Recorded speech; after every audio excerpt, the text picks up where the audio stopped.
హల్లెలూయా. దేవుని ఘనమైన నామానికి మహిమ కలుగును గాక. ఈ రాత్రికాల సమయంలో మన వాక్య ధ్యానం కొరకు కీర్తనల గ్రంథము 8వ అధ్యాయము 1-2 వచనాలు ధ్యానం చేద్దాం. యెహోవా మా ప్రభువా, ఆకాశములలో నీ మహిమను కనుపరచువాడా, భూమి అందంతటా నీ నామము ఎంత ప్రభావము గలది.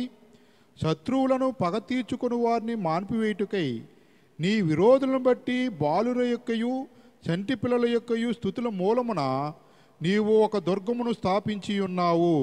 పరిశుద్ధుడు తండ్రి, కృపా సత్య సంపూర్ణుడా, ఈ రాత్రికాల సమయంలో నీ వాక్యం ద్వారా మాతో మాట్లాడి మీ సన్నిధి మాకు అనుగ్రహించండి. అన్ని సమయాల్లో మీరు మాతో మాట్లాడుతూ వస్తున్నారు.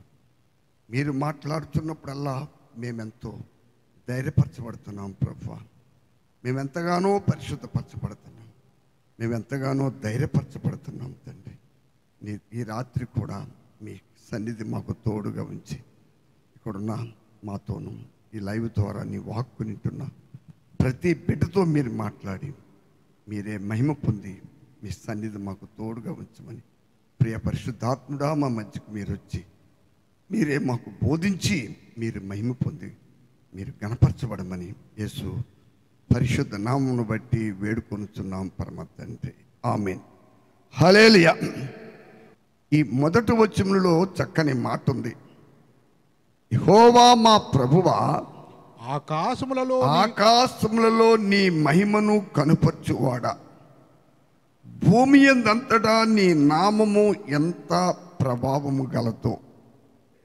యెహోవా మా ప్రభువా, ఆకాశములలో, ఇక్కడ ఆకాశములు అని మన తెలుగు బైబిల్లో రాయబడి ఉంది, కానీ ఇంగ్లీష్లో హెవెన్, దేవునికి స్తోత్రాలు, అనగా పరలోక రాజ్యములలో అని రాయబడి ఉంది. ఆకాశములలో అని ఉంది అక్కడ. దేవునికి స్తోత్రాలు. ఒక ఆకాశములో అని లేదు, ఆకాశములలో. ఆకాశ మహాకాశమైనటువంటి 3వ ఆకాశంలో దేవుని యొక్క సభాపర్వతం ఉంది, ఆయన నివాసం ఉంది. దేవునికి స్తోత్రాలు. అయితే యేసు ప్రభు వారు శరీరధారిగా ఈ భూమి మీద ఉన్నప్పుడు దేవుని రాజ్యము బలముగా వచ్చుట ఇక్కడున్న కొందరు చూస్తారు అని చెప్పారు. దేవునికి స్తోత్రాలు. చాలా జాగ్రత్తగా మీరు గమనించాలి. ఇక్కడున్న కొంతమంది ఏం చేయబోతున్నారు? దేవుని రాజ్యము బలముగా భూమి మీదకి వచ్చుట ఇక్కడ ఉన్నవారు చూస్తారని ప్రభు చెప్పారు.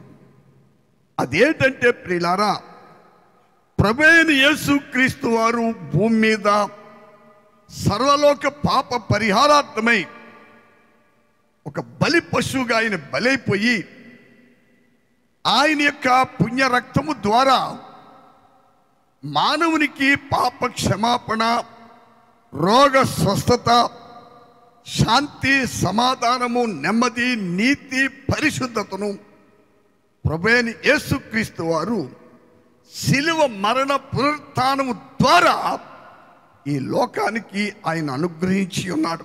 దేవునికి విరోధముగా పాపం చేసి పాపానికి వచ్చే జీతము మరణాన్ని తెచ్చుకున్నాం మనం. హల్లెలూయా. శపించబడినటువంటి మరి మానవుడు దేవునికి విరోధముగా పాపం చేసినప్పుడు మానవుని మూలముగాని ఈ భూమి శపించబడి ఉందని లేఖనం బోధిస్తూ ఉంది మనకి. అలాంటి భయంకరమైన పరిస్థితుల్లో ఉన్న మనలను పాప శాప నిత్య మరణముల నుండి విడిపించి, అవినీతి నుండి, అపవిత్రత నుండి, దుర్నీతి బంధకాల నుండి మనలను సంపూర్తిగా విమోచించి దేవుని ఎదుట మనలను పరిశుద్ధులుగాను, నిర్దోషిగాను, నిరపరాధులుగా ఆయన మనలను నిలవబెట్టవలనని ఆయన సిలువలో తన్ను తాను అర్పించుకున్నాడని ఎఫెసీయులు రాసిన పత్రిక 5:25 నుండి మనం చూస్తా ఉన్నాం. దేవునికి స్తోత్రాలు. ఆకాశములలో నీ మహిమను కనుపరచువాడ.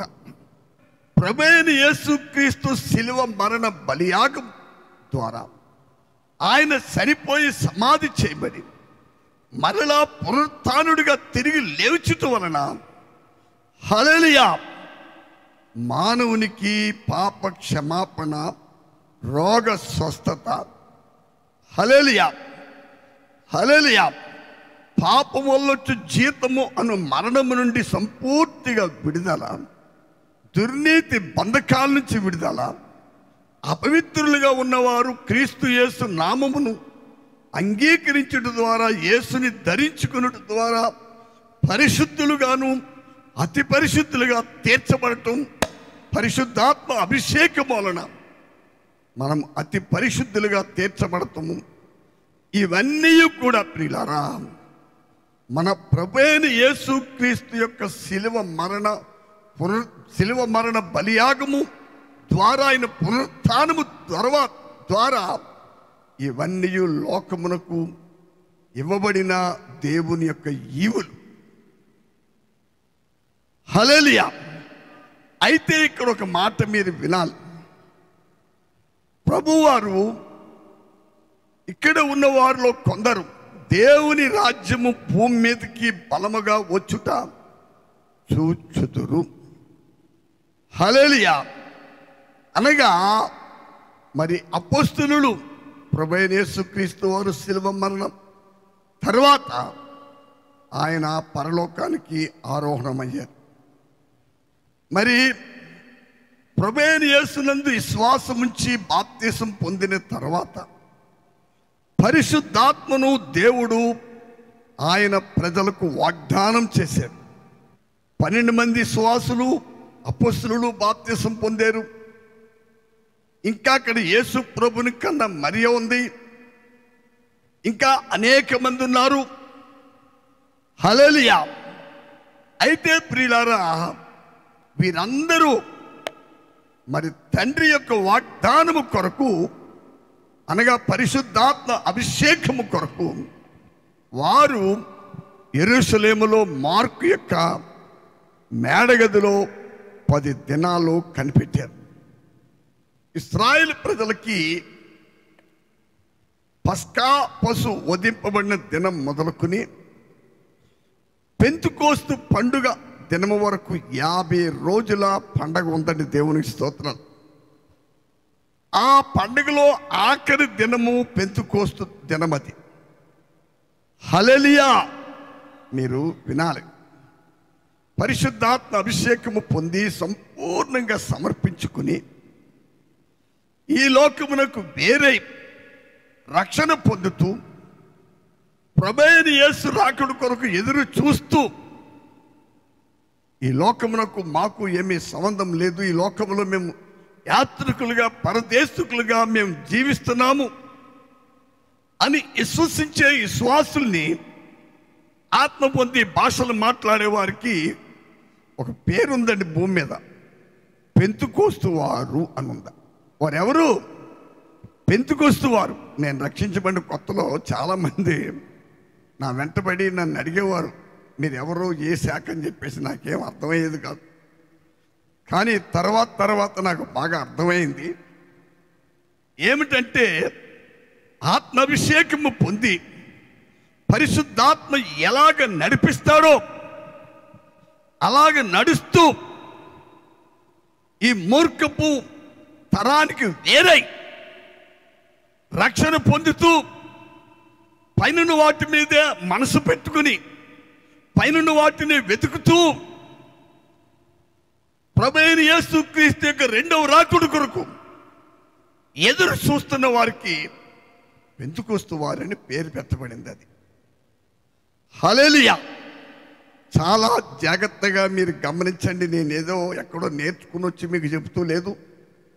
పరిశుద్ధాత్మ దేవుడు ఇచ్చిన ఆలోచన నేను మీకు ఇస్తా ఉన్నాను. నేను ఈ పరిచయకు వచ్చే ముందు ఈ దినము ఏదో ఒక టైంలో ఈ రాత్రికి వచ్చే ఉపదేశము నాకు ముందుగానే వస్తుంది. నేను ఒక కాగితం మీద రెఫరెన్స్లని రాసుకుంటూ ఉంటాను. కానీ నాది ఒక పుస్తకం ఉంటుంది. ఏ ఆలోచన నాకు లేక ఏది రాయక ఇక్కడికి నేను ఖాళీగా వచ్చాను. ఇక్కడ ఉన్నటువంటి ఒక సహోదరు దగ్గర నేను కాగితం తీసుకుని ఇక్కడికి వచ్చిన తర్వాత ప్రియులారా, హల్లెలూయా, నేను ఉదయకాలం లేచినప్పుడే నేను 8వ కీర్తన చదువుతూ ఉన్నప్పుడు అక్కడ ఈ కీర్తనలో మరి 8వ కీర్తనలో ప్రియులారా 7 వచనాలు ఉన్నాయి. హల్లెలూయా. 7 వచనాల్లో 2 వచనాలు చాలా ప్రాముఖ్యమైనవి. ఆ మొదటి వచనం నేను ధ్యానం చేస్తూ ఉన్నప్పుడే ఏముందండి అక్కడ, యెహోవా మా ప్రభువా ఆకాశములలో నీ మహిమను కనుపరచువాడా, భూమి అంతటా నీ నామము ఎంతో ప్రభావము గలది. ప్రియమైన సహోదరి సహోదరులారా, దేవుడు ఇక్కడ ఆకాశములలో అనగా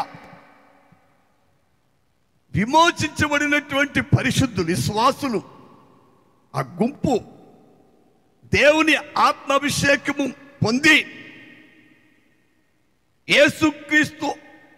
యేసుక్రీస్తుని శిరస్సుగా కలిగి హల్లెలూయా ఒక సంఘముగా ఏర్పరచబడినది దేవుని యొక్క రాజ్యం.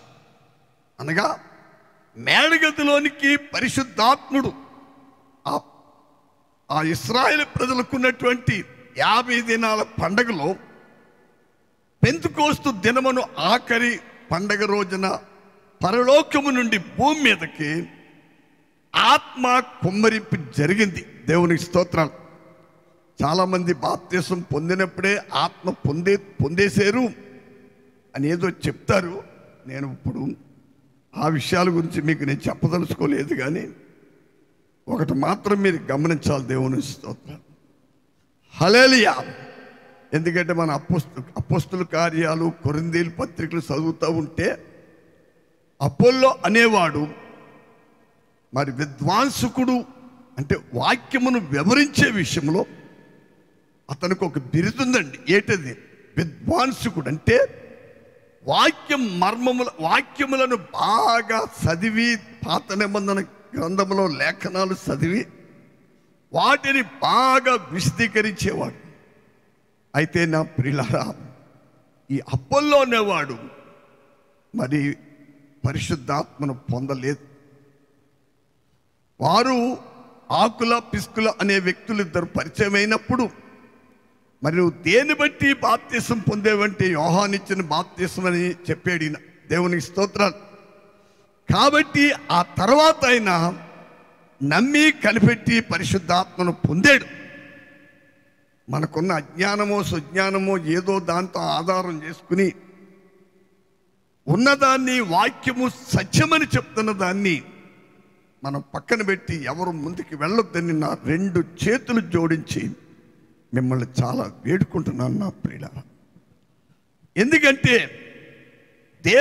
ఎందరూ దేవుని ఆత్మ చేత నడిపించబడతారో వారే దేవుని కుమారులు లేక కుమార్తెలు అనబడుదు. రోమా 8:14 ఉంది మాట. కాబట్టి సమయంలో ఆకాశములలో నీ మహిమను యెహోవా మా ప్రభువా ఆకాశములలో నీ మహిమను కనుపరచువాడా. హల్లెలూయా.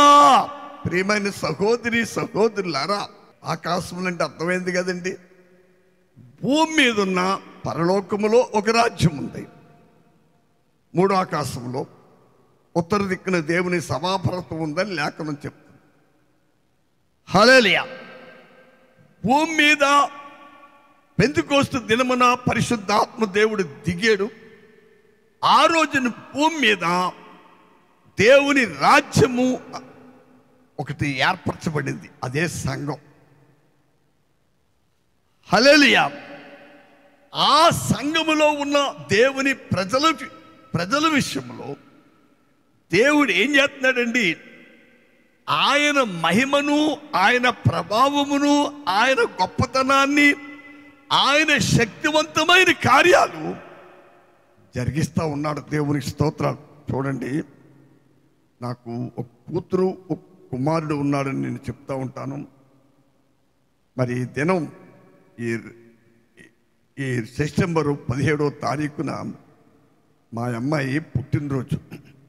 నిన్న రాత్రి నేను రమారమి 1:30 దాటిన తర్వాత మోకరించి నేను అందరి గురించి ప్రార్థన చేస్తున్నప్పుడు హల్లెలూయా, మరి మా అల్లుడు చిరంజీవి ఆయన కుటుంబం గురించి ప్రార్థన చేసేటప్పుడు మా అమ్మాయి జ్ఞాపకం వచ్చింది నాకు.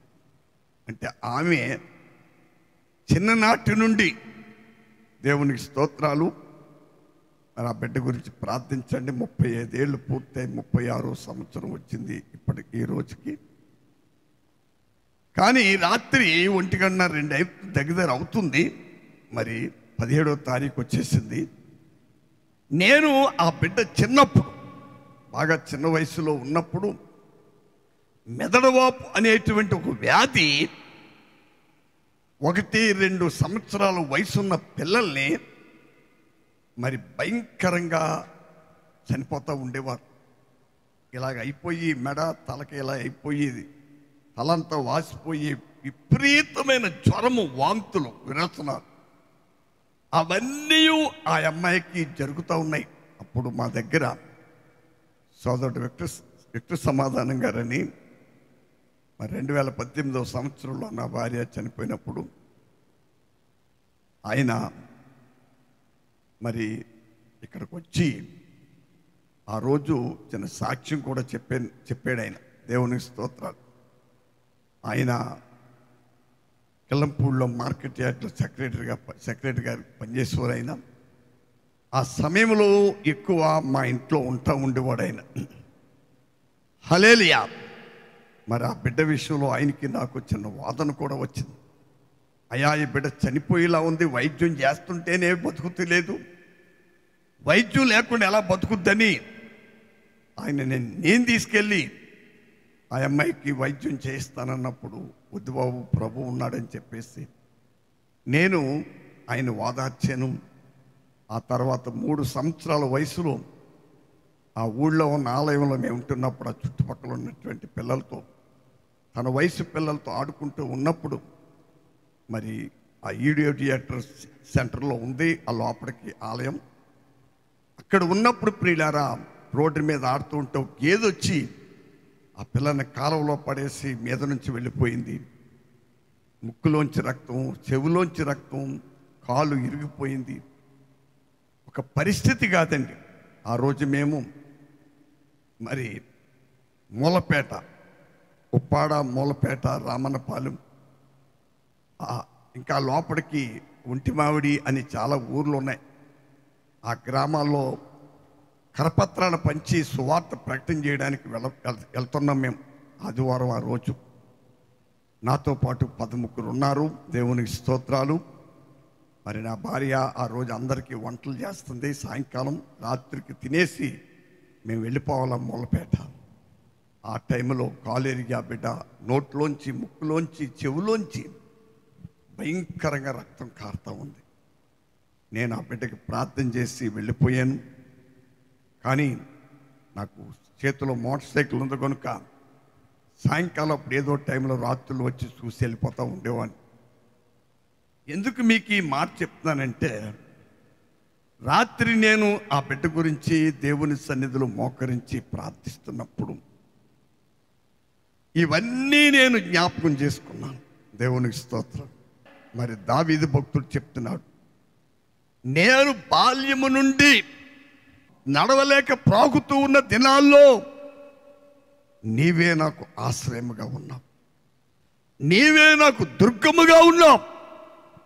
ఒక్క మారా బిడ్డ చిన్నతనంలో ప్రభు చేసిన ఆశ్చర్య కార్యాలన్నీ జ్ఞాపకం చేసుకున్నప్పుడు దేవుడు ఎంత మహిమ గలవాడు, ఆయన మహిమ శక్తిని, ఆయన ప్రభావాన్ని ఆయన సంఘములో, క్రీస్తు శిరస్సుగా ఉన్న సంఘములో ప్రియులారా ఆయన మహిమగల కార్యాలు జరుగుతాయి, ఆయన శక్తివంతమైన కార్యాలు జరుగుతాయి. చూడండి ఒక మాట, రోగము అనగా దాని యొక్క బలం ఏంటో మీకు తెలుసా? రోగం అనగా బలహీనమైంది.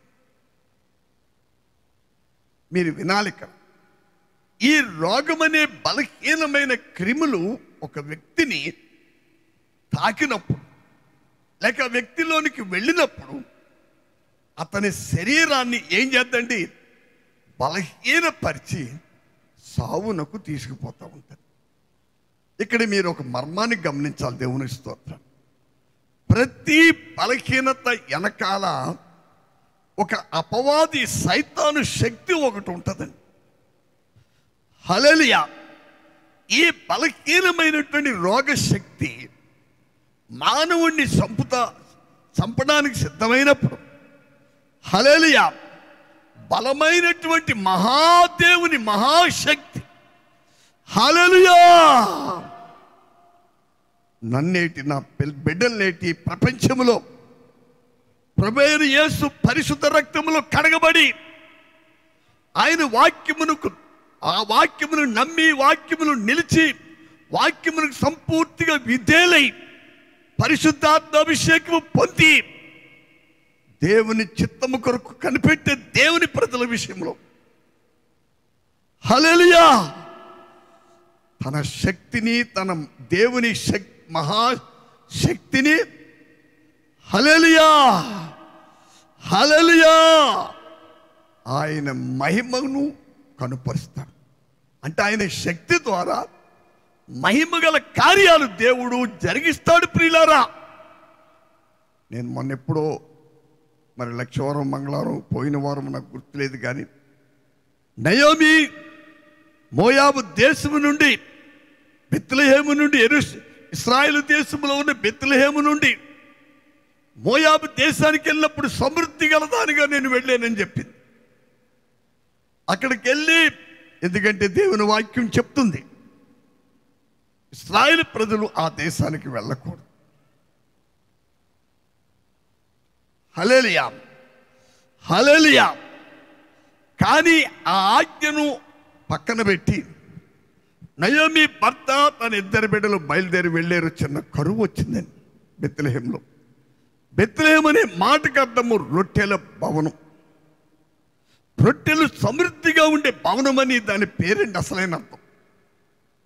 దానిని విడిచి మరి వెళ్ళి లేనిపోని కీడు తెచ్చుకుంది. తన భర్త చనిపోయాడు, ఇద్దరు కుమారులు పెళ్ళి అయిన తర్వాత ఇద్దరు కుమారులు చనిపోయాడు.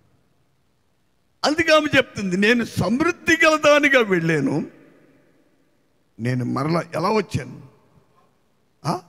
నేను సమృద్ధి గలదానిగా వెళ్ళాను. ఆ రూతు 1:21-22 తర్వాత చదువుకోండి. మరలా నేను ఇప్పుడు రిక్తురాలుగా వచ్చాను. కానీ ఒక మాట ఉందండి, సర్వశక్తి గల దేవుడని. ఈ మాట మర్చిపోకండి ప్రియుల. నిన్న రాత్రి మా అమ్మాయిని కూర్చి, ఈ రోజున ఆమెకి భర్త, 4 పిల్లలు. ఇక అక్కడ నిలబడి పాడారు పాట, ఆ 4 ఆవిడ పిల్లలే. హల్లెలూయా. ఈ పరిస్థితి దేవుడు వారికి ఇచ్చిన ఆత్మ సంబంధంగా కానీ భౌతికంగా కానీ ఇలాంటి ఎన్నో పరిస్థితులు వచ్చినప్పటికీ వాటన్నిటి నుండి ప్రభు సునాయాసంగా విడిపించి, అది దేవుడు తన సర్వశక్తి చేత ఆయన మహిమను కనుపరుస్తూ, అంటే అదే ఆయన మహిమను, ఆయన సర్వశక్తి గల దేవుడు ఆ శక్తి చేత ఆయన మహిమను కనుపరుస్తూ దేవుడు చేసినటువంటి ఆయన ఆ అమ్మాయి బాల్యము నుండి నిన్న రాత్రి నేను మోకరించి ఆ బిడ్డ గురించి ప్రార్థన చేసే సమయం వరకు దేవుడు ఆవిడ జీవితంలో చేసిన ప్రతి కార్యాన్ని, హల్లెలూయా, ప్రభు ఆమె జీవితంలో చేసిన ప్రతి కార్యాన్ని, ఆమె పుట్టుకే ఒక వింత. దేవునికి స్తోత్రాలు. నేను ఒక్కసారి జ్ఞాపకం చేసుకుని నా ప్రభువుని స్తుతించకుండా ఉండలేకపోయింది ప్రియుల. అక్కర్లేని ఆలోచనలన్నీ మనసులో పెట్టుకుని మా మేనో అమెరికా ప్రెసిడెంట్ ఎవరో మా మేనమా ఏం చేద్దాం, హల్లెలూయా. మా తాత పూర్వం రష్యాలో రక్షణ మినిస్టర్ గారు. అసలు ప్రభువుని నమ్మవలసిన పని మాకేంటి? ఫ్రాన్స్ దేశం నుండి మనకి యుద్ధ విమానాలు ఇచ్చినప్పుడు ఫ్రాన్స్ రక్షణ మినిస్టరు ఇండియా వచ్చారండి. ఆమె చక్కగా మరి ఆమె ప్రార్థన అవే కోరిందని దేవుని స్తోత్రం. కానీ 46వ కీర్తన దైవజనులు సొలొమోను కానీ ఆ సోదరుడి పేరు గాబ్రియేల్ గారు, ఆయన మన ఆంధ్రవాడే, ఆయన చండీగఢ్లో ఎక్కడో సెటిల్ అయ్యేళ్ళు. అయినా దేవునికి స్తోత్రాలు, హల్లెలూయా. ఆ దినం ఏం జరిగింది? ఆయుధాలు కాదు, దేవుడే ఆయన ప్రజలకు ఏమై ఉన్నాడు. లేక ఇండియా రక్షణకు యుద్ధం జరుగుతున్నప్పుడు ఎవరు రక్షిస్తారో ఆ విషయాన్ని నిజంగా నాకు ఆమె వాక్యములో నుంచి, హల్లెలూయా, ఆమె ఏమి ఆ రక్షణ మినిస్టర్ గారు ఏమి పాస్టర్ గారికి పలానా కీర్తన చదవమని చెప్పి ఉండరండి. ఎందుకంటే వాళ్ళు అసలు చాలా భయంకరంగా ఉండేవారు. కానీ ఈ మధ్యన కరోనా జబ్బు వచ్చిన తర్వాత ఫ్రాన్స్ అధ్యక్షుడు భయంకరంగా రోగాలు పెరిగిపోతున్నప్పుడు 2 చేతులు పైకెత్తి, దేవా మా చేతిలో ఏమీ లేదు, ఈ భయంకర పరిస్థితి నుంచి మమ్మల్ని మా దేశ ప్రజల్ని కరుణించమని ఆయన కన్నీరు కార్చాడు దేవుని స్తోత్రం. అప్పటి నుంచే వాళ్ళకు ఒక మార్పు కలిగిందని నేను చెప్తున్నాను. ఈ సమయంలో ఆ యుద్ధ విమానాలు సైనికులకు అప్పగించేటప్పుడు, యుద్ధ రంగంలోకి దింపేటప్పుడు ఆ చక్కటి సన్నివేశం, అది మంగళవారమో లక్షవారం గుర్తులేదు నాకు. ఎందుకు మీకు ఈ మాట నేను చెప్తానంటే, ప్రభు ఆకాశములలో, ఇదండి ఆకాశములలో ఆయన యొక్క మహిమను కనపరిచే వాడండి. ఆయన మహాశక్తి చేత ఎన్నో అద్భుతములు, ఆశ్చర్య కార్యాలు. ప్రభువుకు పేరుందండి, ఆశ్చర్యకరుడు, అధిక శక్తి సంపన్నుడు, ఆలోచనకర్త, బలవంతుడుగు దేవుడు. ప్రభు కంటే బలవంతుడు ఈ భూమి మీద మరొకరు లేరు నా ప్రియ. కాబట్టి సమయంలో హల్లెలూయా, ఆ బలవంతుడైన దేవుడు తన బలాన్ని, తన శక్తిని ఆయన ప్రజల మధ్యన కనుపరుస్తూ ఉంటాడు. ఆయన ప్రజల్ని, ఈ బలహీనుడైన సైతాను ప్రభువైన యేసుక్రీస్తు శిలువ మరణము ద్వారా సాతాను తల శిలువలో చెదగ కొట్టబడి దేవునికి స్తోత్రాలు. పాము, త్రాసుపాము బుర్ర పగిలినప్పుడు తోక చాలా బలంగా ఊపుద్దండి. బతుకున్నప్పుడు తోక ఊపుతుంది, వెళ్ళిపోతుంది ముందుకంతే. చనిపోయిన తర్వాత ఇక ముందుకు వెళ్ళాక, ఇంకా చచ్చే ముందు ఇక ఎందుకు పనికి రాకుండా, హల్లెలూయా, సర్వసాధారణంగా త్రాసు కుడితే మనుషులు చచ్చిపోతారు. తాను చచ్చిపోయినప్పుడు తోక బాగా ఆడిస్తూ ఉంటుంది. చాలామంది క్రైస్తవులు తోకనే చూస్తున్నారు కానీ తలని చూస్తలేదు.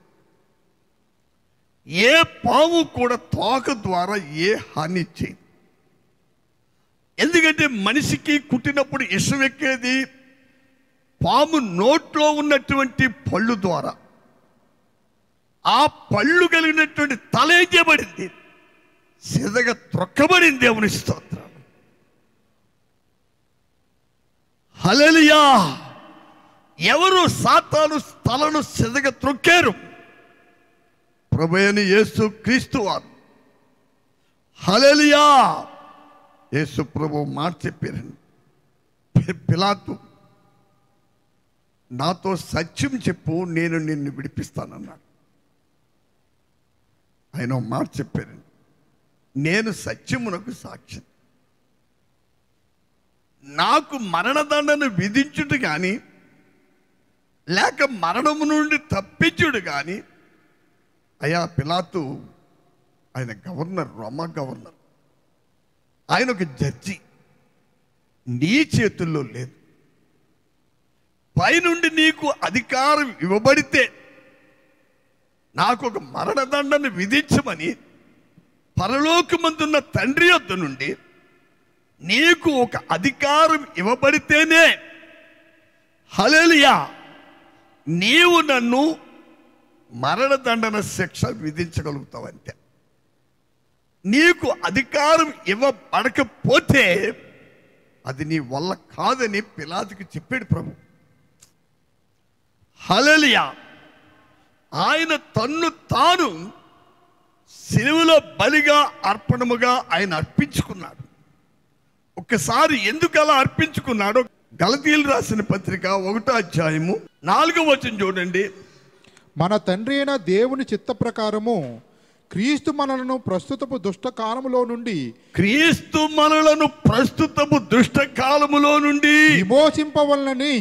విమోచింపవలనని మన పాపముల నిమిత్తము తన్ను తాను అప్పగించుకొనెను. తన్ను తాను సిలువ మరణమునకు అప్పగించుకున్నాడు. అంతే తప్ప ఎవరో ఆయన్ని సిలువకేసి కొట్టి చంపేలేదు.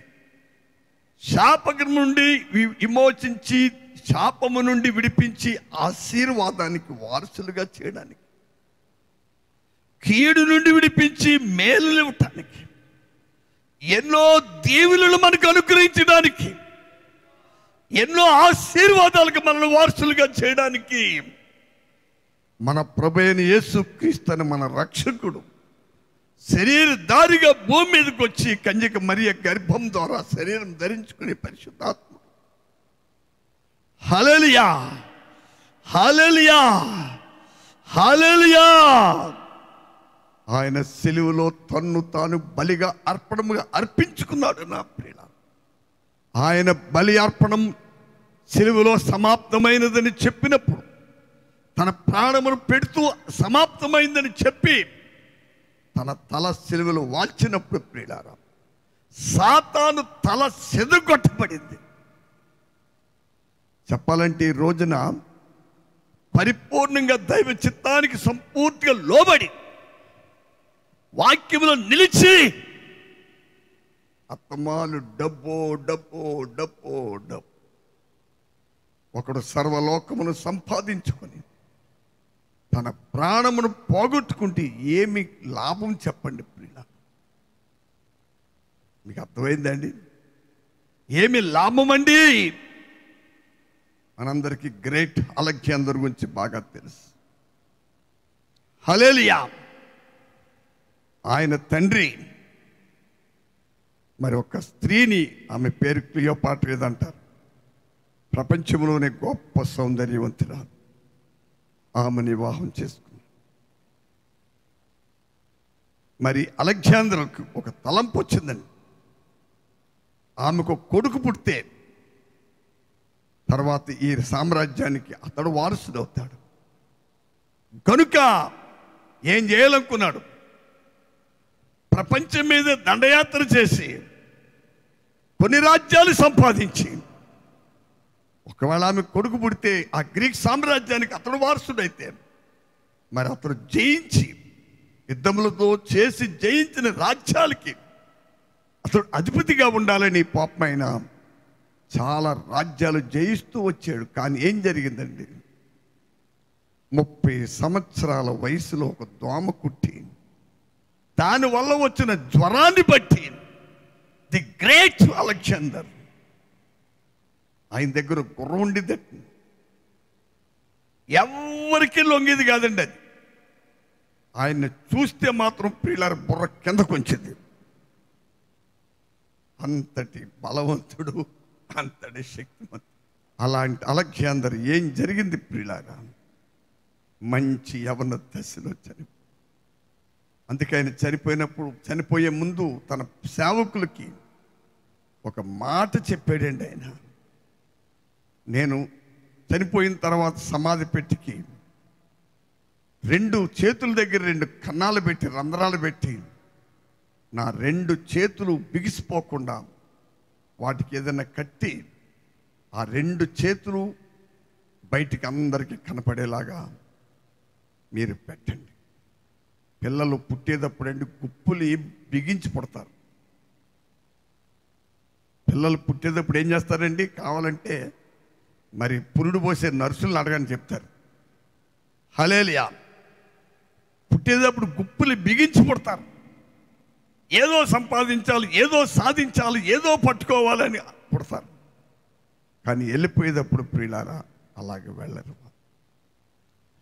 ఏమి సంపాదించకుండా ఒట్టిగానే వచ్చారు, ఒట్టిగానే వెళ్ళిపోతారు.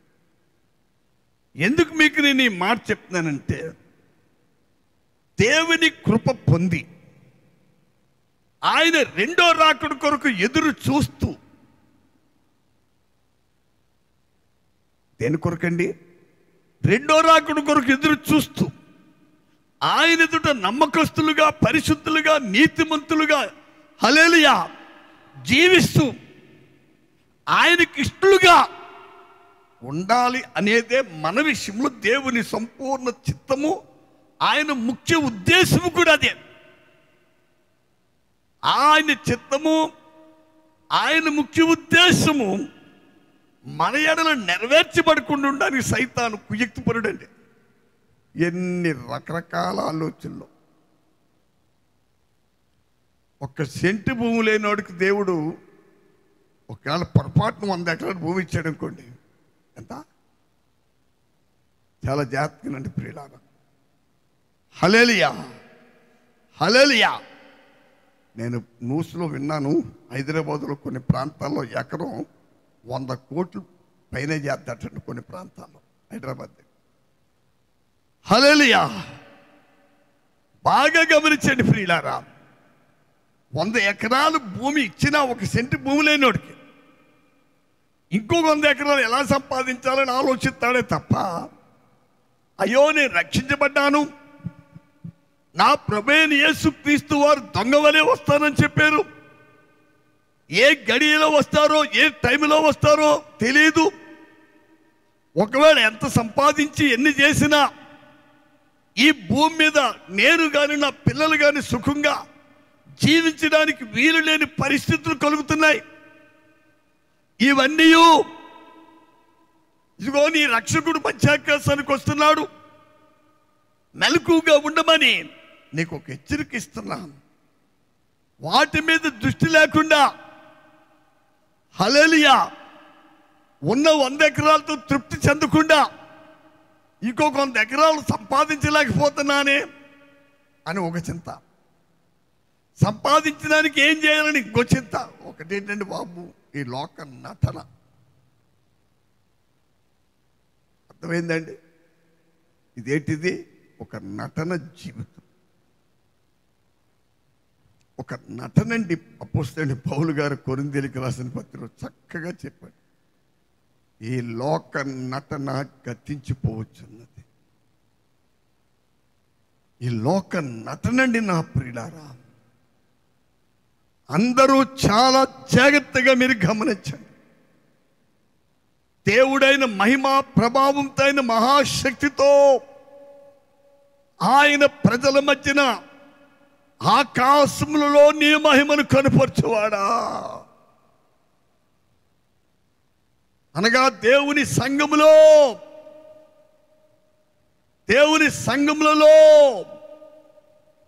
క్రీస్తు శిరస్సుగా ఉన్న సంఘములో ఆయన మహిమను కనపరుస్తాడు, ఆయన శక్తిగల కార్యాలు చేస్తాడు. నిన్న రాత్రి నా బిడ్డ గురించి ఆ విషయాలన్నీ జ్ఞాపకం చేసుకున్నాను. ఒక్కసారి ఆలోచిస్తే ప్రియులారా, దేవుని కృప ఎంత గొప్పది, దేవుని కనికరం ఎంత గొప్పది, ఆయన మహిమ ప్రభావం ఎంత శక్తి గలది. ఈ రాత్రి కాల సమయంలో ఆకాశములో నీ మహిమను కనపరచువాడా, భూమి ఎందంతటా నీ నామము ఎంత ప్రభావము కలది. అయ్యా, యేసుక్రీస్తు నామమును అంగీకరించిన వాడు, యేసుక్రీస్తును ధరించుకుని వారు తండ్రి కుమార పరిశుద్ధాత్మ నామములో బాప్తిసము పొంది పరిశుద్ధాత్మ అభిషేకము పొంది పరిశుద్ధాత్ముడు నడిపిస్తున్నట్లు పరిశుద్ధాత్ముడు అండి ఎలా నడిపిస్తాడు మనల్ని? ఏ మార్గం కూడా నడిపిస్తాడు. రాత్రి నీకేదో కల్లోని అయ్యా పాడుపడిపోయిన అడుగుదారు ఏదారండి పాడుపడిపోయిన అడుగుదారు హల్లెలూయా హల్లెలూయా నాశనానికి వెళ్ళేవారు దారు ఏ దారో జీవించండి నీకైనా లేఖనం చెప్తుందండి. పేతురు భక్తుడు చక్కగా చెప్తున్నాడు. మనము క్రీస్తు యేసు యొక్క అడుగు జాడల్లో నడుచుకునే నిమిత్తము ఆయన మన కొరకు ఒక మాదిరి ఉంచి వెళ్ళిపోయాడు. ఆ మార్గము గుండా ఎవరు నడుస్తారో అలా నడవటానికి యేసుక్రీస్తు ఒక అడుగు జాడలు ఉన్నాయి. ఏమండి, దేవుడి భూమి మీద ఒక సంఘాన్ని, సంఘ కాపరిని, సంఘానికి ఉపదేశించడానికి ఒక ఉపదేశకుణ్ణి, మనము అన్యులుగా ఉన్నప్పుడు ప్రభు మార్గంలోకి నడిపించడానికి ఒక సువార్తికుణ్ణి లేక ఒక ప్రవక్తని, హల్లెలూయా, ఈ పలు రకాల 5 రకాల పనివారిని దేవుడే ఏర్పాటు చేస్తున్నారు. వారి ద్వారా ఆయన భూమి మీద ఆయన సంఘాన్ని కడతా ఉన్నారు.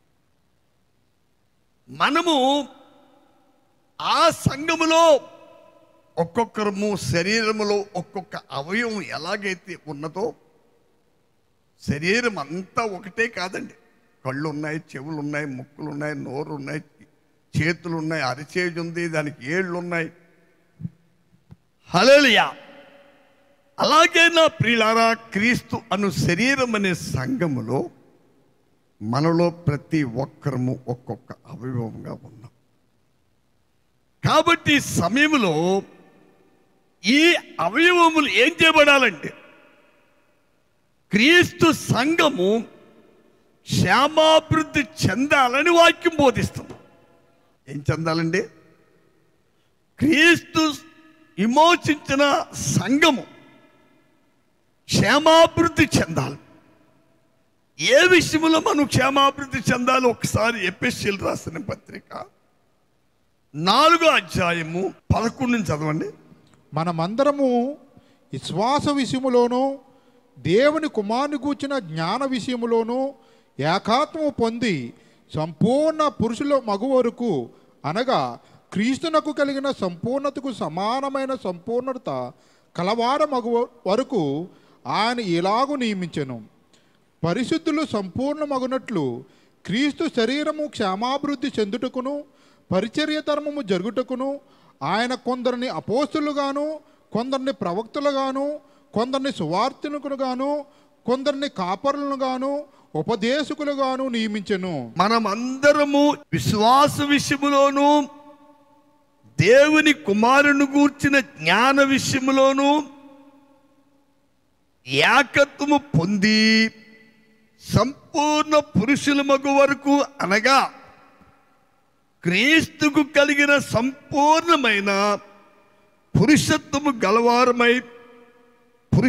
గలవారు మగు వరకు ఆయన ఇలాగు నియమించను. ఏంటది? కొందరిని అపోస్తులుగా, అంటే పరిశుద్ధులు సంపూర్ణులగునట్లు క్రీస్తు శరీరము క్షేమాభివృద్ధి చెందుటకును పరిచర్య ధర్మం జరుగుటకును ఆయన కొందరిని అపోస్తులుగాను, కొందరిని ప్రవక్తలుగాను, కొందరిని సువార్తికులుగాను, కొందరిని కాపరులుగాను, ఉపదేశకులుగాను నియమించెను. ప్రభు పరిశుద్ధాత్మ ద్వారా నియమించే పనివారు చాలామంది. ఆ సంఘం నాది, సంఘం నీది. అయ్యా మీరు వింటున్నారా? 20లో ఉన్న సంఘము క్రీస్తు దాసుడు కాదు. అది దాని కొరకు క్రీస్తు దాసు సిలువలో ప్రాణం పెట్టలేదు. పెట్టినా నా రక్తం ఎందుకు పని చేస్తుంది? పనికి మళ్ళీ రక్తం, అపవిత్రమైన రక్తం. అది నన్ను విమోచించడానికే పనిచేయదు. దేవుడు తన స్వరక్తం ఇచ్చి సంపాదించిన సంఘం ఇది. ఆ సంఘము క్రీస్తు సారూప్యమునకు సమరూపముగా, క్రీస్తు పురుషత్వములకు సమానమైన పురుషత్వము గలవారముటకు, పరిచర్య ధర్మము జరగడానికి, ఆ పరిచర్య జరిగించడానికి పరిచర్యకున్న మూలం ఏంటండి ప్రియులారా? పరిచర్యకున్న మూలం ఏమిటండి? ఏదో దేవుని సేవకు వచ్చి డబ్బు సంపాదించడం, లేకపోతే కార్లు కొనుక్కుంటాం, ఇల్లు లేకపోతే పొలాలు కొనుక్కుంటాం, దాని కొరకు దేవుడు పిల్లలేదు. చాలా జాగ్రత్తగా మీరు గమనించండి నా ప్రియులారా. క్రీస్తు సంఘము అనే శరీరం అనే సంఘము క్షేమాభివృద్ధి చెందాలి. క్షేమాభివృద్ధి చెందాలంటే పరిచర్య ధర్మం జరగాలి. పిల్లలు పుట్టిన తర్వాత అండి, పసిపిల్లలుగా ఉన్నప్పుడు తల్లి తన పాలిస్తుంది. ఆ తర్వాత వయసుని బట్టి వారికి అరిగే తిండి పెడతా ఉంటారు. హల్లెలూయా! ఆ రీతిగా వాళ్ళు పెద్దవాళ్ళు అవుతూ ఉంటారండి. పిల్లలు పెరుగుతున్న కొలది వారి ఆహార అలవాట్లన్నీ మారిపోతాయి. 20 ఏళ్ళ వయసున్న పిల్లలు ఆ వయసుకి శరీరము క్షేమాభివృద్ధి చెందటానికి, ఆ శరీరానికి కావలసిన విటమిన్స్ బలం ఇవ్వటానికి ఏది ఆహారం అవసరమో ఆ ఆహారము తినాలి. అలాగే నా ప్రియులారా, క్రీస్తు యేసును కలిగినటువంటి ఆ మనస్సు, క్రీస్తు యేసునకు ఉన్నటువంటి పరిపూర్ణత కావలసిన, సంపూర్ణత కావలసిన పరిపూర్ణత, దేవుని కుమారునికున్న జ్ఞానం. దేవుని కుమారుడికున్న జ్ఞానం ఏంటి తెలుసా మీకు? నేను పైవాడినే కానీ కిందవాడిని కాను, నేను పరసంబంధిని. ఇలాంటి జ్ఞానం దేవుని క్రీస్తులో పరిపూర్ణతలోకి ఎదుగుతున్న వారికి కలుగుతున్న కృపండి. ఇది అంచె గడియ. ఏంటండి? అంచె దినాలు. ఈ అంచె దినాల్లో నేను మరి స్తుతుల మూలముగా ఒక దుర్గమును స్థాపించి ఉన్నాడని వాక్యం ఉంది. అది ఆ దుర్గం మన ప్రభువే. ఆయన మనలను క్రీస్తులో పరిపూర్ణులుగా చేయడానికి ఏం చేయబోతున్నారో నేను ధ్యానించడానికి నాకు సమయం లేదు. నేను కొద్ది నిమిషాల్లో ముగించిపోతున్నాను. కానీ ఒక విషయాన్ని మీరు ఇక్కడ బాగా గమనించాలి. మన ప్రభు ఆకాశములలో తన మహిమను కనుపరిచేవాడు. ఆయన మహాశక్తి సామర్థ్యాన్ని కనుపరిచేవాడు. ఆదికాండం 17వ అధ్యాయంలో 1వ వచనంలో దేవుడు అబ్రహాముకు ప్రత్యక్షమైనప్పుడు ఏం చెప్పాడు? ఆయన, నేను సర్వశక్తి గల దేవుడు. ఏ అబ్రహాం, నేను నిన్ను అభివృద్ధి పరుస్తాను, నేను నిన్నేం చేస్తాను, కానీ నా సన్నిధిలో నువ్వు నిందారహితుడు అయి ఉండు. అప్పుడు నాకును నీకు మధ్య ఒక నిబంధన స్థిరపరుస్తున్నాను. నేను నీకు తోడై ఉంటాను.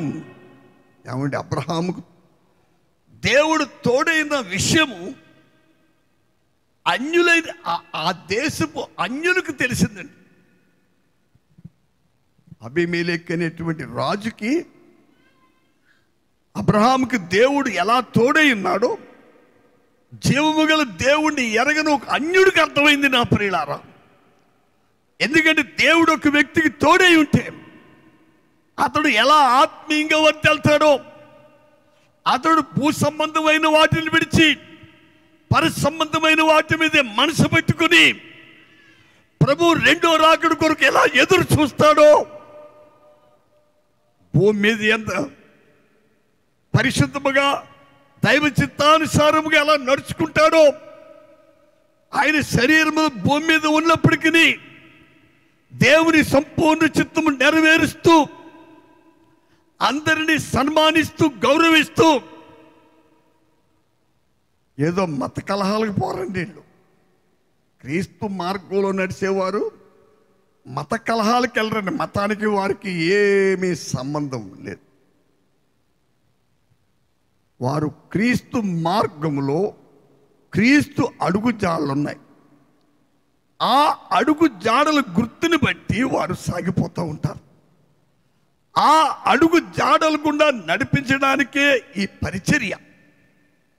ఏముందండి ఎఫెసీయులకు రాసిన పత్రికలో, క్రీస్తు శరీరం అనే సంఘము క్షేమాభివృద్ధి చెందుటకును పరిచర్య ధర్మము జరుగుటకును అపోస్తలులు కానీ, ప్రవక్తలు కానీ, సువార్తికులు కానీ, సంఘ కాపరులు కానీ, ఉపదేశకులు కానీ దేవుడు నియమించింది ఇందుకొరకే.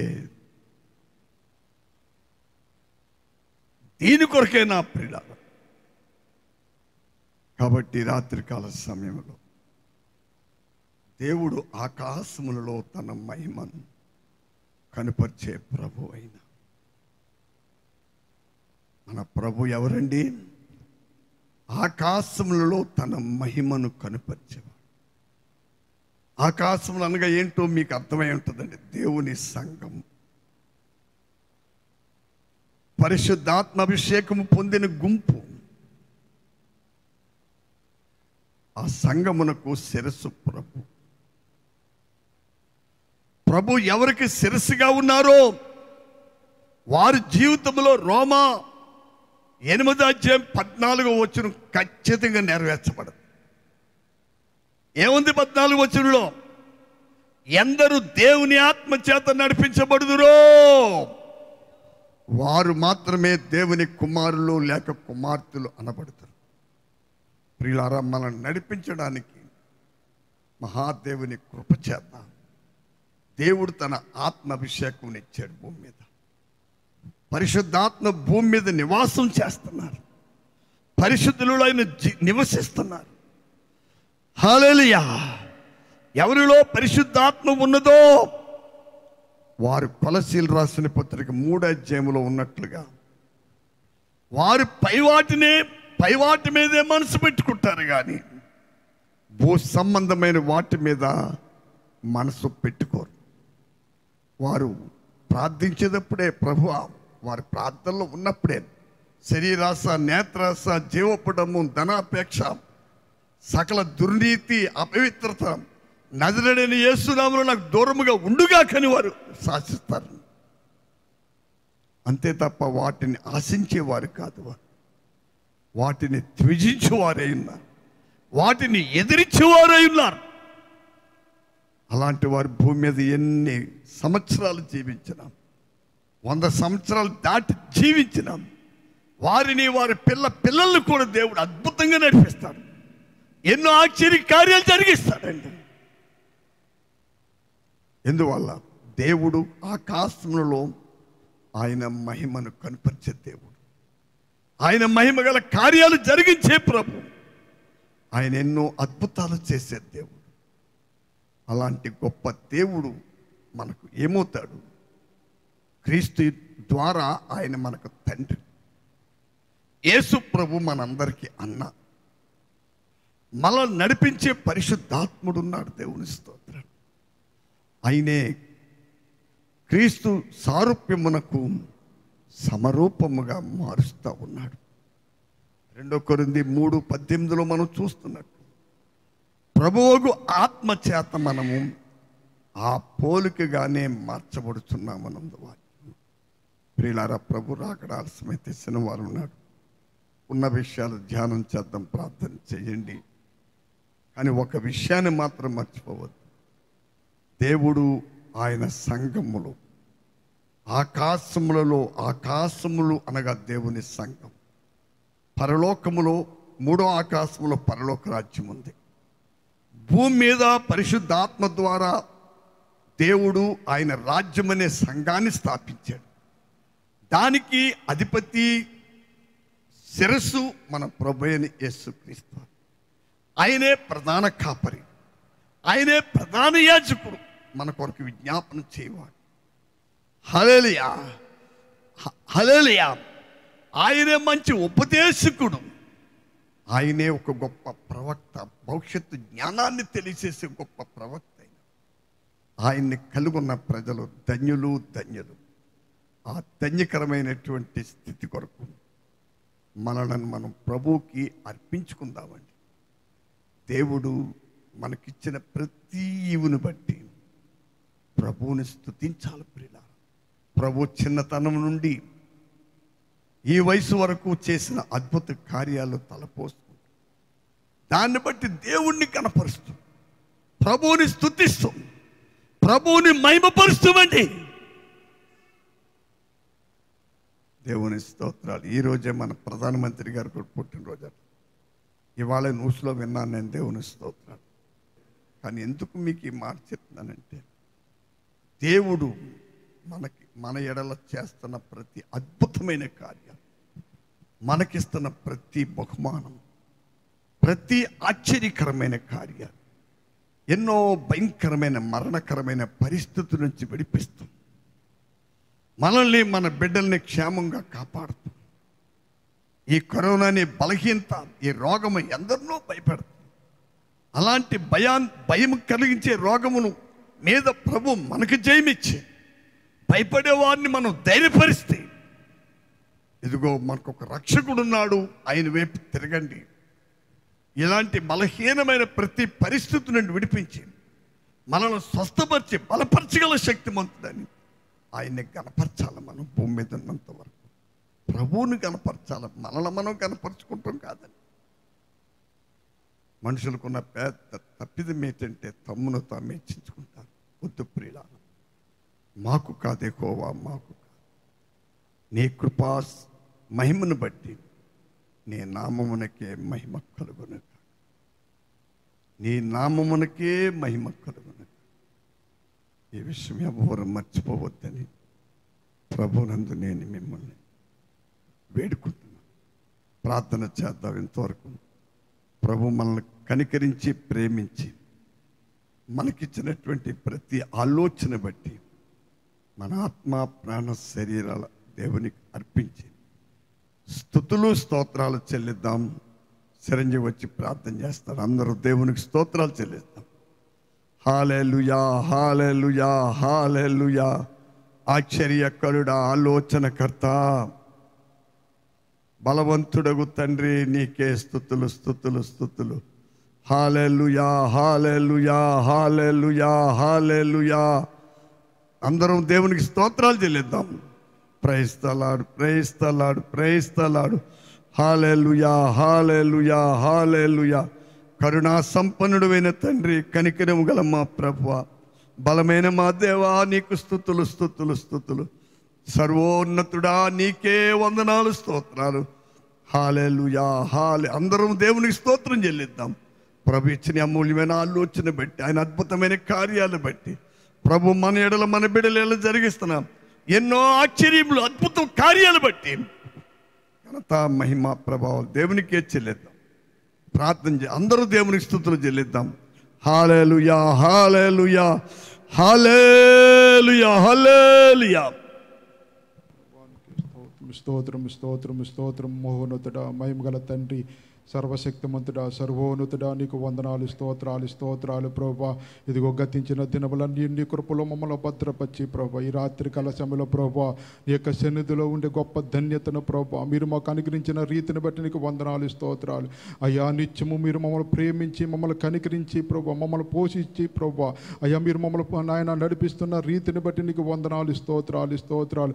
నిత్యము నాయన నాయన నాయన మమ్మల్ని ధైర్యపరిచి మమ్మల్ని బలపరుస్తున్న తండ్రి, అయ్యా నీకు వందనాలు స్తోత్రాలు చెల్లిస్తున్నాం ప్రభా. ఇంకో మా యొక్క జీవితాల్లో అయ్యా మీరు చేసిన ప్రతి మేలును బట్టి నాయన, ప్రతి అద్భుత కార్యాన్ని బట్టి, ప్రతి ఆశ్చర్య కార్యాన్ని బట్టి నాయన నీకు వందనాలు స్తోత్రాలు స్తోత్రాలు అయ్యా. నిత్యము మీరు మమ్మల్ని కనికరించి మీరు మాతో మాట్లాడుతున్న తండ్రి, అయ్యా నీకు వందనాలు స్తోత్రాలు ప్రభా. ఆకాశములలో నీ మహిమను కనుపరచువాడా, నీకే వందనాలు స్తోత్రాలు చెల్లిస్తున్నాం తండ్రి.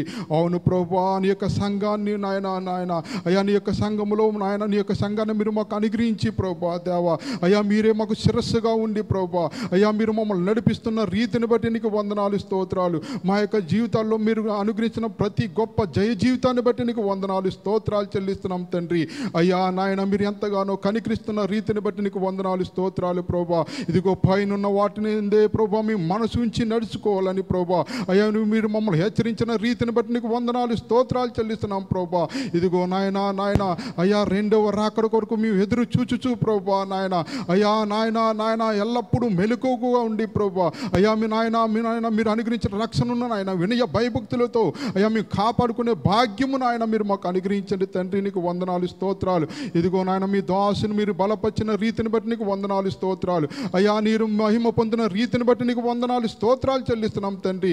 అయ్యా నాయన అలాగే మా యొక్క జీవితాల్లో అయ్యా నాయన గతించిన దినాల్లో మీరు చేసిన ప్రతి అద్భుత కార్యాన్ని బట్టి మేలు బట్టి నాయన అయ్యా నీకు వందనాలు స్తోత్రాలు చెల్లించుకుంటున్నాం ప్రభా. నీకే మహిమ నీకే ఘనత ప్రభావం చెల్లిస్తున్నాం తండ్రి. ఇదిగో ప్రభా అలాగే నాయన ఈ వారంలో ఇంకను ప్రభా అయ్యా జరుగు ఆరాధనలోను ప్రభా నీ ఆత్మకార్యం మీరు జరిగించండి ప్రభా. నీ గొప్ప కృప మీరు మెండైన కృపను మీ మధ్య మీరు కుమ్మరించి సమస్త మహిమ ఘనత ప్రభావాలు మీరే పొందమని యేసు పరినామం బట్టి ఏర్కొంటున్నాం ప్రియ పరలోకపు తండ్రి.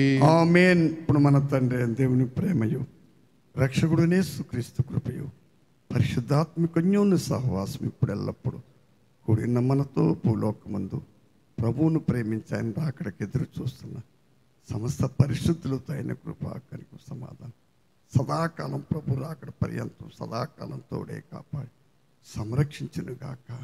ఆమేన్. యేసు రక్తమే జయం, ప్రభు యేసు రక్తమే జయం, ప్రభు సంపూర్ణ విజయం అపవాదికి నాశనము కలుగునుగా. యేసు నామమునకే మహిమ కలుగును.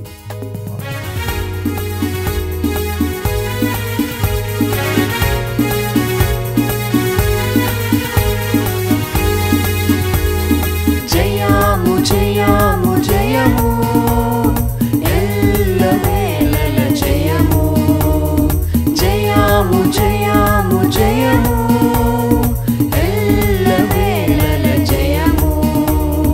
యేసు నామమునకే ఎల్లవేళల జయము.